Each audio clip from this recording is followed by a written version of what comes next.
छत्रपति वीर शिवाजी महाराज जब बहुत थक गए युद्ध करते करते, उनको लगा कि हम थक गए, तो एक दिन स्वामी समर्थ रामदास जी के पास गए और उन्होंने अपना मुकुट उतारा और कहा कि हमने बहुत लड़ाइयां लड़ ली, बहुत युद्ध कर लिया, अब कृपा करो कि अब हमें बहुत लड़ना नहीं, अब एक बड़ी दया करो, ये मुकुट संभालो आप, ये राजपाट आप संभालो, आपकी आज्ञा से ही हम चले, अब हमसे चला नहीं जा रहा, अब हमसे युद्ध लड़ा नहीं जा रहा, हम बहुत थक गए, अब हम विश्राम चाहते हैं, अब हम आराम चाहते हैं, अब हम कुछ दिन कुछ करना नहीं चाहते। मुस्कुराते हुए स्वामी समर्थ रामदास भगवान ने कहा, ठीक है, हमें स्वीकार है, लेकिन एक बात हम कहना चाह रहे, आप हमारे कौन हो? बोले हम आपके शिष्य हैं। तो वो हम कौन हैं? बोले आप गुरु हो। तो बोले शिष्य का कर्तव्य क्या है? बोले जो गुरु आज्ञा करे वो शिष्य का कर्तव्य है। तो स्वामी समर्थ रामदास जी ने मुकुट उठाया और उनके सिर पर रखा, बोले आज से मेरा राज्य है, मैं चलाऊंगा, पर आज्ञा तुम्हें है, तुम्हें संचालन करना है।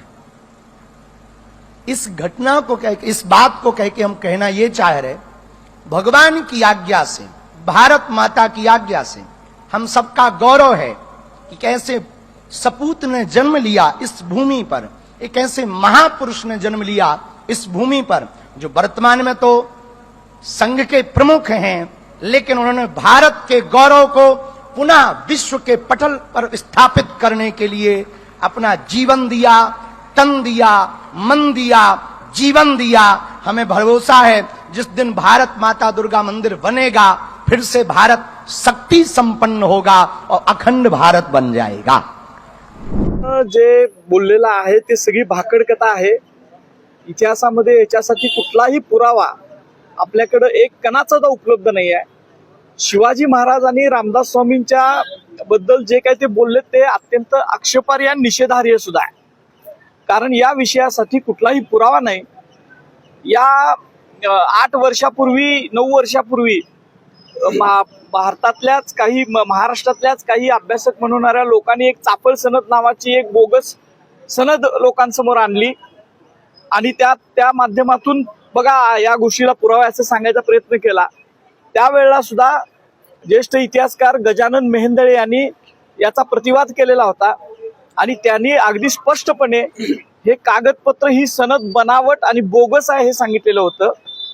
आणि त्याच वेळेला त्यांनी शिवाजी महाराज आणि रामदास स्वामी यांच्याबद्दल, रामदास स्वामी हे शिवाजी महाराजांचे गुरु होते असं सांगणं हे अनैतिक आहे असं स्पष्ट नोंदवलेलं होतं।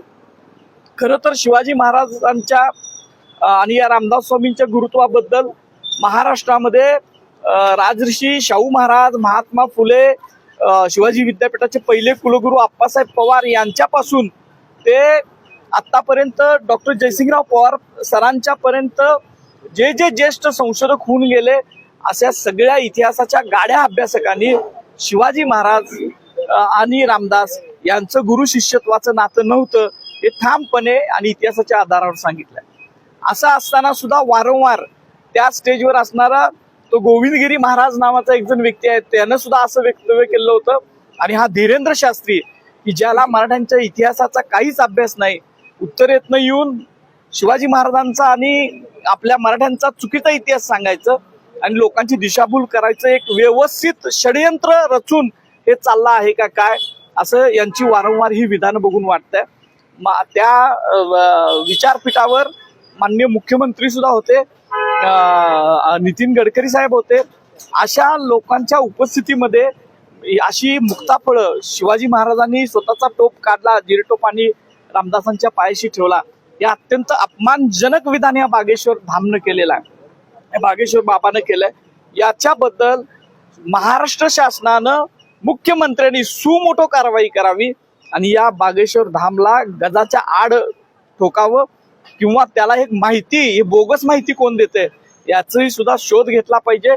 आणि पुन्हा महाराष्ट्रानं तरी असल्या बोगस इतिहास सांगणाऱ्या बाबा महाराजांना, महंतांना आपल्याकडे थारा देऊ नये आणि स्वतः शिवाजी महाराजांच्या काळातला एक ज्वलंत इतिहास, एक स्वाभिमान तरी जागृत ठेवावा असं मला वाटतं।